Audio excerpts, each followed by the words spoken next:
Ladies and gentlemen, we are back with another episode. This is episode 4 of the Money Grab. We are taking a look at another pay-per-view, and I guess it is what is going to be the last pay-per-view, or at least for this model. We have UFC 323. Merab Dvalishvili takes on Petr Yan for a second time. The rematch, just kind of the opposite stance here. Merab is the champion. But first, we're going to get our hosts here. We have Andrew Morin with us and Curtis Hoagland's co-host. Andrew, how you doing, man? Doing great, man. So excited to be here. And, those of you on the East Coast, this is our last 10 p.m. start time. moving to 9 p.m. after this. So, last late one. Yeah, get an hour break. It's not going to make a significant difference for you, but it should help a little bit for those that are like dragging out the ones where we have 5 decisions in a row and it's like 2 a.m. your time. It should. Oh yeah, I would think it would help a little bit. Oh yeah, when you doze off in the fight and you wake up and the fight is still going on, yeah, it'll help on those nights. So that makes me wonder. Did they say, are they all going to be now at the exact same time? Are they going to have the occasional early one like they do now where it's like 6 o'clock and stuff? I'm not sure. I just know he, put out that thing on Thanksgiving and then press conference right after, or press release, I guess. And that was in the press release. So I guess we'll see. Yeah. Yeah, that makes me wonder if we'll have like I kind of like the once in a blue moon, we get like a noon or like a 2 in the afternoon one. I like that. So I don't know. I guess we'll see, but I digress. The last pay-per-view is going to be a good one. At least they've stacked it pretty good. I want to say this one has 14 fights on it too. Occasionally you get like a 12 fight one where they've really skimped on the sheer number of fights. The average is 13. And then once in a blue moon, you get the opposite. You get a 14 fight card where it's a little extra for you. But taking a look, we're going to spend the vast majority of our time on the main card, breaking down the 5 fights there, like we typically do, spending the thrust of our time on those, and then we'll cruise through the prelims and maybe highlight a couple of those that I think are going to be bangers that we think will be worthwhile, or maybe some to sprinkle a little money on if you're a gambling man or woman, I guess. But first fight. We'll take a look on the main card here. We have a light heavyweight bout. We have number 5 light heavyweight, which surprises me that he's still number 5. We have Jan Blachowicz versus number 11. We have Evil Anthony Smith, Bogdan Guskov. Mr. Morin, take us away. Yeah, man. I'm kind of excited about this one. I'm a big Blachowicz guy. I really liked when he was on his run, in his title run, and I was a really big, I feel like I was rooting for him in that Izzy fight. It was good to see him get it done there. But, as I look at this one, Blachowicz coming off a loss in a fight that I think he won, by the way. I might be in the minority on that one against Carl Zolberg, but I did think he won. Yeah. I did think he win that fight. But, he's going up against a younger power puncher that, it makes me a little worried here for Jan. I think Jan's going to have to avoid those big shots early. He's going to have to use that tight guard, use those heavy low kicks, use his boxing to try to keep Guskov on the outside here. He's got a little bit of a reach advantage. I don't think it's anything super significant. But it looks like it 2 inches. Yeah, with a good striker, the reach isn't always a big factor here. I think Jan's going to have to avoid those big shots early. And, try not to get knocked out here and maybe point him to win. Yeah. I know Blachowicz is an underdog, so, I don't mind the Blachowicz play, but my pick would be Blachowicz just because I don't have the heart to say I don't. He can't do it, no bet on this one for me. Something to keep in mind, though, Guskov's got 82% of his wins have been by knockout. So if you're looking for a little knockout prop here against a 42-year-old Jan Blachowicz, your odds are looking good on that one.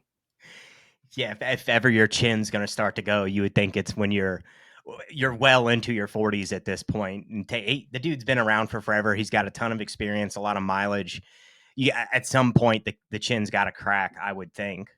Yeah, or at least be slowed down enough to get hit more than, he has a decent chin, but, you can only block so many of them. Can't block everything. Yeah, and Bogdan does once he's kind of one of these dudes, once he smells blood in the water, he kind of goes like berserker mode and kind of pours on the finish. I think I agree basically with everything you said here. It's one of those where it's like there's a younger, more physically gifted guy going against a seasoned, experienced vet. Uh, both of them the same age. I think Jan would probably dog walk Guskov. The age is going to be the big factor. Like we touched on, the mileage, the experience. All around, I think Blachowicz is actually the more technical, better fighter in just about every aspect of a MMA fight. I think the game plan for Guskov, he struggled with what was it, Billy Elicana or something like that. I forget exactly what his last name was. Well, I got the thing right here. I forget I'm driving. I can pull this up. Billy Elicana, he struggled a little bit in the grappling with him. Elicana early had his back, and I think Blachowicz is just as good of a grappler as Elicana and bigger. So you would think if he goes out there, stays defensively sound, gets bogged in to the ground, and just like works a lazy half guard, he could probably maintain that position and grind out a decision win. So he's now shifted into a little bit more of a favorite. Old Blachowicz is. Whoops, we moved away from it. He was minus 120. It looked like the line's moving on DraftKings at minus 130. So I think a lot of people are betting on the old warhorse Blachowicz to get it done. I'll take him for the main event challenge bet wise. I'd probably leave it alone. Maybe take him just money line, play it safe. But more than likely, I just leave it alone and watch this one. It's gonna be a fun fight. Just enjoy it. Yeah, I agree with you on that one. Next up, we have a bantamweight bout. Kind of this is a weird fight to me. I don't fully grasp why this is where it is on the card. And I mean, I guess it's the star potential, but either way, we have Henry Cejudo, Triple C, former champ, taking on young rising talent Payton Talbott. Henry Cejudo, Triple C, getting a little bit up there in age. I want to say he's 38. Yeah, 38 years old, 16-5, 8 wins by knockout, 8 by decision. The man has 0 submissions to his game, which you would think being a Olympic wrestler, he would implement the grappling a little bit more than he does. Has kind of like a somewhat karate stance. I think he stole a little bit of Mighty Mouse's style after they fought the first time and started fighting quite a bit like Mighty Mouse. He's explosive. He's pretty fast. Kind of does the ducking, surging forward, striking thing that he gets into a bit of a habit of. And against a pretty slick striker like Payton Talbott, I could see that being a problem. You could duck down to a flying knee or like an uppercut or something like that. But I do think Henry Cejudo has the better grappling here. He's going against a guy, Payton Talbott, who has been out grappled before by Johnny Barcelos. Seemed to show some improvement in his last fight. Felipe Lima, I was dead wrong on. I went hard on Lima too. Got burned pretty bad on that one. Talbot showed quite a bit of improvement. Like I touched on, though, he's primarily a striker. There's a clear path to victory for Henry Cejudo, which is the grappling, getting him down. Again, he could just work like a lazy half guard, ground and pound. It's not like he's going to submit Talbot. It's just Henry has struggled to maintain positional like dominance and control of guys on the ground. They've been able to get up from him in the past. I'm torn, man. Talbot should win this one for the odds, though. I would play Henry Cejudo. So we'll do main event challenge. I'll pick Payton, but for the odds, I would probably play Henry Cejudo just like a half a unit or something. But what's your thoughts, man? Yeah, I rambled bad. No, you're all good, man. I couldn't agree with you more. Something I was just looking at when you were talking there. Payton Talbott is he has about 6 inches on Henry Cejudo, which that could play, like 6 inch in reach as well, which that's big. That's big. Like you said, clear path to victory for Talbot is to stay on the outside, and just Henry Cejudo's got to come to you. He can't win the fight on the outside. So you can stay out there, pick him apart with those sharp strikes. He's going to be younger. He's going to be faster. But I really like Cejudo's chances in this fight. Mm-hmm. I was a little like you, confused at this type of matchup. When they first put it together, I thought Henry Cejudo would be looking for a bigger name here. But he has such high level of combat experience. I think the wrestling will be too much. And, he's got a decent chin. He's a veteran. I think he can go in there and kind of big brother Talbot. I mean, we saw what happened in the Barcelos fight, right? Like, I just don't think that, you know, he's going to be able to, he as in Talbot, I don't think Talbot's going to be able to close that grappling gap. You know, I think it's going to be too much of a deficit here. And I think Cejudo can, you know, try to get in there. And like you said, that lazy half guard, he doesn't even have to be super dominant in the position, just control it. And, you know, I think he can edge it out here. So, you know, plus 230 at the money line for Henry Cejudo. Yeah. You know, a couple fights ago, he just went to a split decision against Aljamain Sterling, you know? Yep. So I like Cejudo in this spot.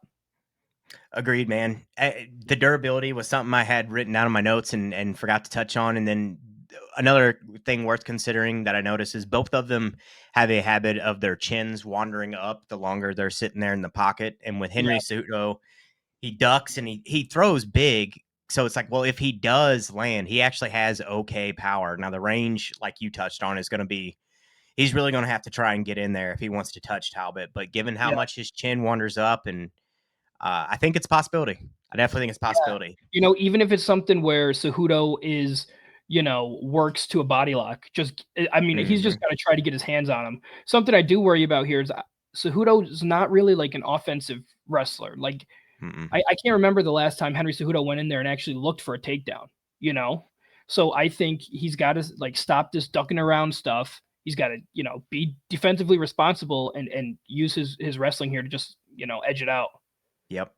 Yeah, he's gonna have to go back to the old days here, back to his wrestling days a little bit. He shot like 1 or 2 takedowns on Song, and Song stuffed him. He very quickly was like, okay, enough of that. Yeah. Maybe if he gets some success against somebody with the takedowns, he'll be a little more, you know, inclined to go for him. Yeah, I mean, you hear people like Ray Longo talk about it all the time. People will try to go in for, you know, a single leg or double leg. They get stuffed, and it's too much work to keep going for it. So, yep. You know, if Talbot can stop a couple of them, yeah. All right, next up, we have the flyweight, second to last flyweight. I was going to say the last flyweight bout of the night, but we have one more to touch on. But either way, former champ Brandon Moreno going against Tatsuro Taira. Andrew, take it away, man. This is you. Yeah, dude. Like, I was looking at this, and you know, they're both 5'7". They both have the same 70-inch reach. They both have a 38-inch leg reach, so they're pretty well sized. I didn't even notice that. Something that's making me a little cautious here is Brandon Moreno has a lot of miles on the clock, man. And like he has a tendency to get in these very, very close fights. Like when he fought with Pantoja for the belt. He fought against Brandon Royval, you know, that was another close one. He's got these like split decision losses where I'm like, man, he's so close, but you know, I just feel like he's been in the game for so long that like the skill gap is kind of starting to, you know, increase. And I feel like he's fallen a little bit at a deficit here. Okay. But I mean, Moreno has great boxing, legendary chin. He's great at defensive wrestling. And you know, he can utilize the wrestling if he needs to. I think Moreno has a high level experience. You know, he does have more miles, but that experience will help him out. You know, Tatsuro Taira here, he has that long frame, which he can utilize like those teep kicks, long jabs, keeping Brandon Moreno on the outside, but it's not like he's going to be super out of range here, being so similar in size. You know, any sort of clinch work, body lock, takedown, trip, like anything to get on top. And I think Moreno can, you know, very similar to, I was talking about Henry Cejudo, he can kind of, you know, play it safe there. You know, my pick would be Moreno. You know, I think this could be like, this might be an unpopular opinion, but a slow paced, boring fight. You know, I think Moreno has a hard time getting started. And I think Tatsuro Taira is sometimes like picking his shots, if that makes sense. But yeah, I like Moreno here. I like the over 1.5 rounds. Not sure what the odds are on that. I looked last night, couldn't find anything. But I like over 1.5 if it's there. If not, over 2.5. It will be, but not yet. Let me see. Yeah, not quite yet. We'll have to keep an eye on that line. It's tricky with the earlier in the week, but you know, even over 2.5, I don't mind here. I think this fight's going to go to the decision. So, Yeah, that's 2.5. You might have to parlay it up with something at minus 345 just to bring that juice down a little bit. But I agree with you. That is, I think, the pick here. We just would have to chop those odds down one way or another. Yeah, man. No, I think you nailed it. Brandon Moreno. I have to try and remove my bias a little bit from this one.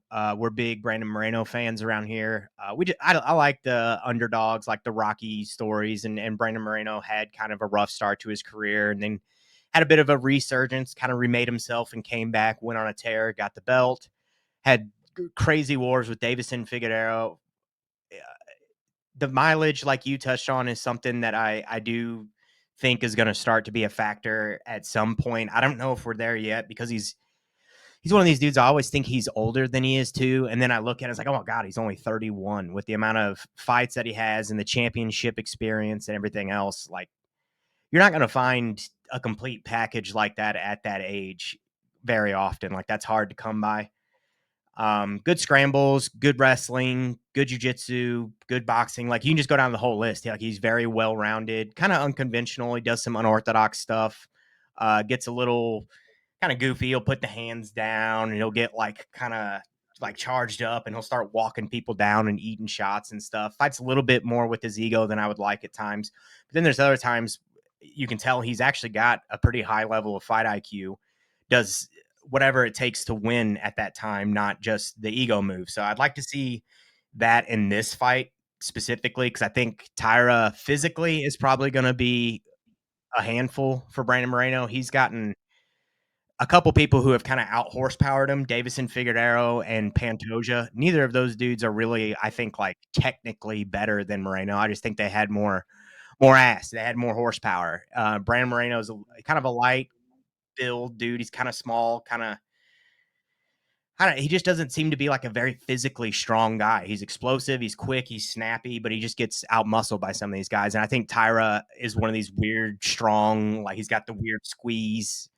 So what I'd like to see here is Moreno kind of stay on the outside, pepper Tyra. I think so long as he stuffs the takedowns, pumps the jab, stays on the outside, and kind of does the composed fight that I think you were touching on there as well. I think this is a no brainer for Moreno. I don't think Tyra's on the level that Brandon Moreno and these guys are at, so long as they don't get like cocky and kind of get in a shootout with him and get caught in a submission or something like that. I think Moreno can scramble with them just fine, stay safe, get back to his feet, get back on the outside, get back on his bike and start pumping the jab. So I just take a money line at minus 100 or minus 102, or actually he's an underdog here, plus 110. Take the money line and ride it. I couldn't agree more. You nailed that one, dude. You nailed that one. That was perfect. That was perfect. And then next, we have another flyweight bout. I almost breezed right past this one here. We have the champ, Alexandre Pantoja, taking on Joshua Van, rising, surging prospect. I think a little crazy that they're throwing him to Pantoja already, but I about pass it off to you. I guess this is mine. So yeah, we'll just keep it running here. Alexandre Pantoja, 30-5, 35 years old. Couple 3-5s all over the place here. 8 wins by knockout, 12 by sub, 10 by decision. So pretty well-rounded guy, as you can tell by his outcomes. The Cannibal is a pretty fitting nickname. The dude's just an absolute berserker. Goes out there and just puts it on people. Relentless takedowns, pressure, eating shots. Relies on the chin a little too much for like my preference, for like my taste, but seems to be holding up okay. He's not getting hurt by any of these guys. I just don't know if they're not big enough to hurt him or if he just has a crazy chin or what. Maybe it's some combination of the two. But going against a young buck here, Joshua Van, who has been relatively impressive in his performances so far. He's a good striker. Seems fairly well-rounded. He's not really doing a whole lot of grappling. It seems more like the I guess like anti-grappling, if you will, which is all still grappling. But he's stuffing takedowns and he's trying to get back to his feet to get back to the striking where he prefers to be. Good hands, pretty slick boxing. Kicks are okay. They're not like he's not using them a ton. They're okay. He definitely relies more on his hands. Has pretty good power. More of a volume type guy. He's pretty fast. I think shot for shot, power wise here, Pantoja's probably just as strong in the striking. I think he's the better grappler. While fresh, Joshua Van will probably be tough, tough to take down, tough to hold down. But I think Pantoja is far and away the better grappler and the more complete fighter. Pantoja probably trips him. He likes to work to like side body lock or like a side control, or he'll get to the back and then he'll start sticking his leg in between your legs and kind of trip you up. I think that's probably what we're going to see here. And then he'll go to the back and get a rear naked choke, more than likely. Probably like the body triangle, and he'll, Joshua Van, he's a tough, gritty dude. He'll fight it for a minute. He might even go unconscious, but I see an RNC or a head and arm choke. Pantoja retains and continues on. Mr. Morin, take her away. Yeah, dude. I mean, we're aligned on this one, dude. I just, there's in no world where I'm betting against Alexandre Pantoja here. He's got the experience, and I mean, he's just getting better and better every time we fight him. He was one of those guys where it took a while for me to warm up to, where I was kind of like, I'm on his way up. It's like, and then all of a sudden he starts getting the championship, and I was like, okay, like, when's this gonna die out? And then it didn't. And then he just wins, and he wins, and he wins, and he wins. Very similar to Merab Dvalishvili in the main event. They're winning, winning, winning. I've seen nothing that makes me want to go to the window and and bet Josh Van. I think Alexandre Pantoja is using his experience here. He's going to be able to get a takedown, and I think he's going to end it by submission. And you could play Pantoja by finish also. That's not a bad one. Because I can also see a position where Josh Van just gets so worn down from we're in round 3, let's say, and he's just been wearing on him. He's so tired where he can just sit there and ground and pound him. Pantoja is just so well-rounded, as you touched upon, and his jiu-jitsu is just fantastic. Van looked good against Royval. He had the high volume striking, about 8.8 strikes per minute, in comparison to Alexandre Pantoja's 4.36. But that's wild. But also like has, half the fights Alexandre Pantoja has, and when Pantoja's not hitting you, he's trying to choke you out. You know what I mean? So, yeah, there's, I mean, I have Pantoja here minus 245. I'm willing to go up to minus 350 to bet Pantoja here. Dang, okay. Oh yeah, I'm big on Pantoja. Okay. Which is a little scary because lately I have not been hitting these MMA bets as good as I was at the beginning of the year. So proceed with caution, but I like Pantoja here big time. Yeah, agreed. And touching on the striking piece where you were saying maybe about wearing him down and getting the ground and pound finish, that was one of me and you are definitely on the same page here. One of my notes was, wouldn't surprise me to see Pantoja maybe catch Van and put him away as well. Not just in ground and pound. I actually was thinking potentially on the feet.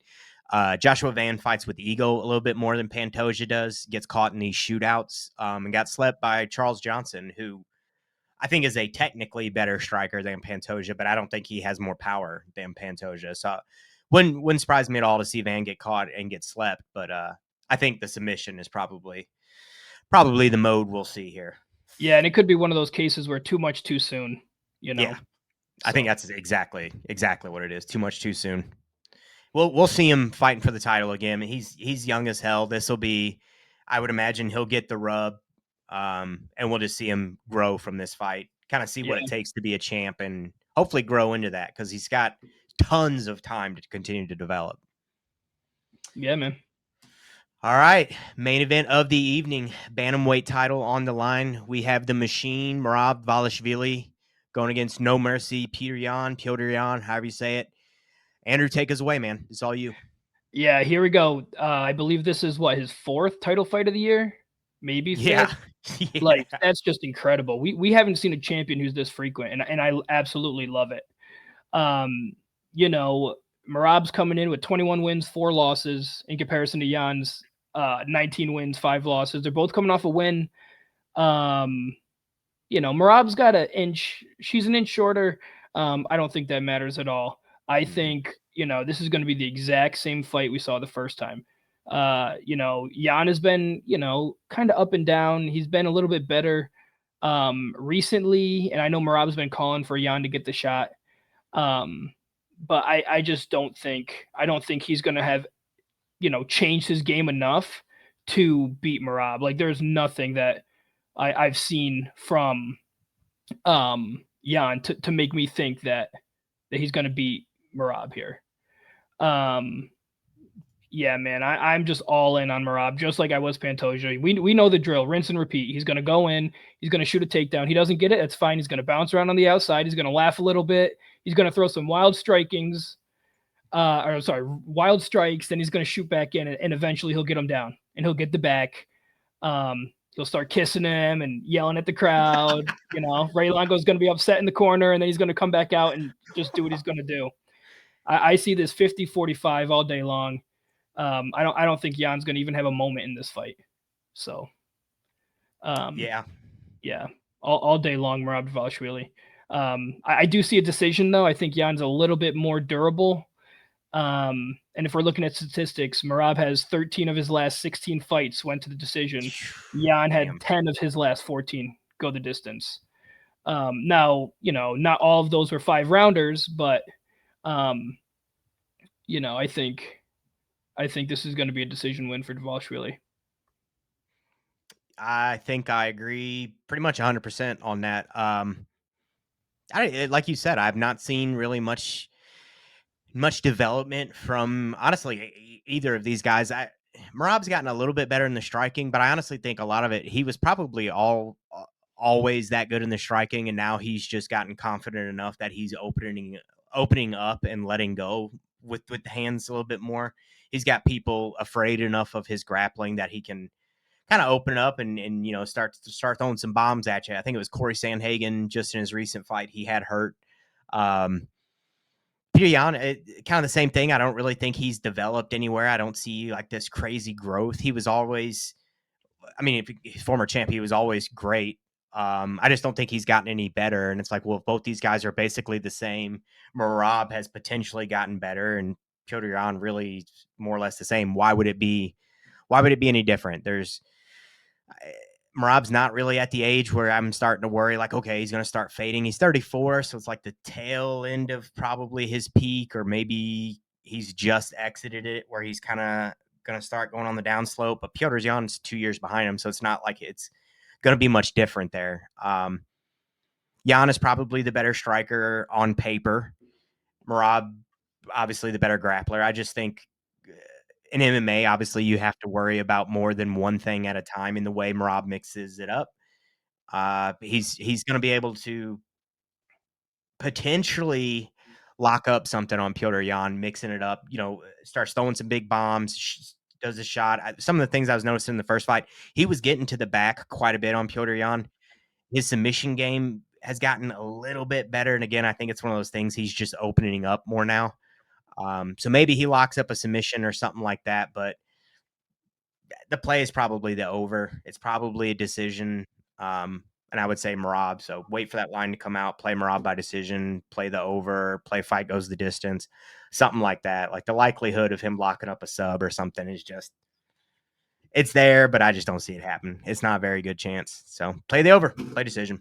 Yeah, man. And something to support that over there is Yan is a slow starter, very slow starter. He often will drop the round. You'll hear him talking on the commentary, like, Petr Yan downloading data. It's like, Yep.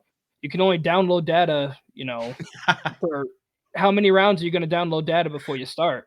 In their first fight, it's almost like Petr Yan was defending, I feel like, the whole time. And unfortunately, you don't score points by not, by not throwing anything and by defending everything. You can defend all day long, but all it takes is Merab to either hit you once or, get a takedown and a little bit of control time. And, no matter how good your defense is, it doesn't score you the fight. So, good point. He's got to come out aggressive. And we haven't really seen Merab on the back foot ever. So if a fighter can go out there and put him on the back foot, what does that look like? I just don't think Petr Yan's that fighter. Not for any length of time. It's like people can do it for like 5 seconds, and then Merab circles out and resets, which is one of the things that I think he's really good at, is the reset, the circling out. He's not afraid to kind of back up, hit some side-to-side horizontal movements, and completely reset if he's not liking the way an exchange is going. So yeah, great point. The only thing that scares me when he does that is, chin comes up and hands go out. and the hands go out and the chin goes up. That's not. Yeah, he squares up quite a bit when he does it too. Like he's not staying in like that bladed stance. He straight up squares horizontally with these people and kind of. So if he's out of range, that's good. Petr Yan's kind of a short stance dude and doesn't fight at a super long range, but all it takes is one of those down the pipe, blitzing. Yeah, just cracks him. That would suck. Unfortunately, I just don't think Petr Yan's going to fight that fight. So. I don't either. Taking a look, though, at some of the other fights on the card, we'll breeze through some of these. We've got 2 sets of prelims, one at 7, one at 5, or 6 and 8 Eastern time, adjust accordingly. What were some that jumped out? Muhammad Naimov versus Myron Santos. We've made some money on Naimov before. That dude's pretty decent. I don't really know shit about Myron Santos. I'm not super familiar. I know one that I like here is I like the fade Jalen Turner. I don't know, it's kind of weird by me saying like, oh, that's a guy I like the fade. Yeah, I do the same shit. But if I remember correctly, he retired like a couple months back. He retired and then he came back, and now it's like 1 foot in, 1 foot out, and now he's gonna get Edson Barboza. Like Edson Barboza's older, but those kicks are hell. So. I think Turner can drop an L here and make some money on the on Barboza here. So I like to fade Jalen Turner. So can't beat that. Plus 210, not bad either. You can do a half a unit and get some decent return. Unit, anything, yeah. Yep. Yeah. This Iwo versus Ebo fight, I don't know a ton about these guys. I just know both of them get after it. So this fight here might actually be a fun one to take like the under. Let me see what the odds are. My guess is there's probably going to be pretty. Yeah, even the under 1.5 is minus 205. So under 2.5 is probably going to be nuts. You might parlay that with something. That's exactly what I was going to say. Take the under 2.5, and bet that with the over in some of these other fights that we were talking about, and get a little parlay going. Yeah, do a round parlay or something. Yeah. One of the things when we were talking about those last two, I was thinking you could parlay those as well. Money line, Merab and Pantoja, you got like a minus 139 money line for both those guys. I think that's a pretty safe bet there. I think that's very safe. The and still parlay. Oh yeah. Yeah, and still parlay. Yeah, we might have to put that one out. Yeah, that's it. Yep, we just called it right there. Let's see. Oh, we got old blockhead Vettori versus Bruno Ferreira. Wow. Interesting. Does Ferreira finally crack Vettori's chin? Oh, I don't know, man. I mean, you would think eventually someone's got to take him out of here. How many shots can he keep getting hit with, CTE for that dude, I legitimately worry about later in his life. He's already insane. Ever since he put on those shorts on backwards, it's all been downhill from there. Remember that? Oh, I absolutely remember that. That's like one of my favorite things ever. Dude, him with the green shorts on backwards, doing his fighter pictures. Oh yeah, dude, I love that shit. Dude, that'll be a fun fight at least. That'll be a decent scrap. Oh yeah. They'll be swinging for sure. Yep. So this one right here, very fun one. Lightweight bout. We have Nazim Sadiakov versus Fares Ziem. Nazim Sadiakov is a Ray Longo, Matt Serra, that whole crew. Big fan of this dude. Very talented. I don't necessarily know that I am as high on this bet as I'm hearing everybody else on it. I think it's a decent bet. I'm not going to go nuts on it. I've heard a couple people act like you should be just like loading the boat on Nazim. I do think he gets hit actually a fair bit. He's been hurt in a couple fights. I worry about his chin. I think he's a technically good fighter. I just think he gets clipped and hurt sometimes. But I think it's potential like one of the fights of the night. This is going to be a very fun matchup. Yeah, I think a lot of the fights he gets in, or fight of the night contenders, and he's coming off of two back-to-back stoppages.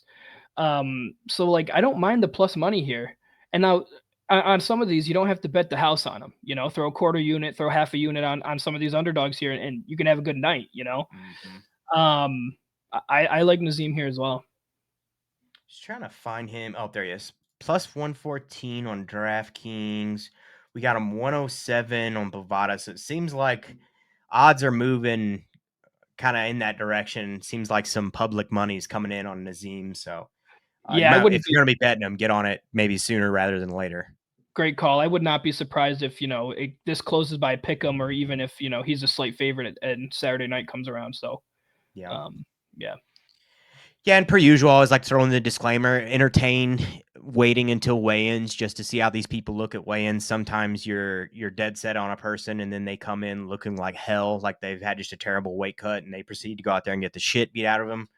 Yeah. Or if you're afraid of the line moving, place half your bet now, wait until the weigh-ins, then place the other half of your bet. There are strategies around it. I just like to throw out disclaimers there for that. Yeah, that's another great point. I also don't mind, if you're like, oh, the line's moving, you liked it later in the week and you don't really like it, as the week goes on, you don't play it.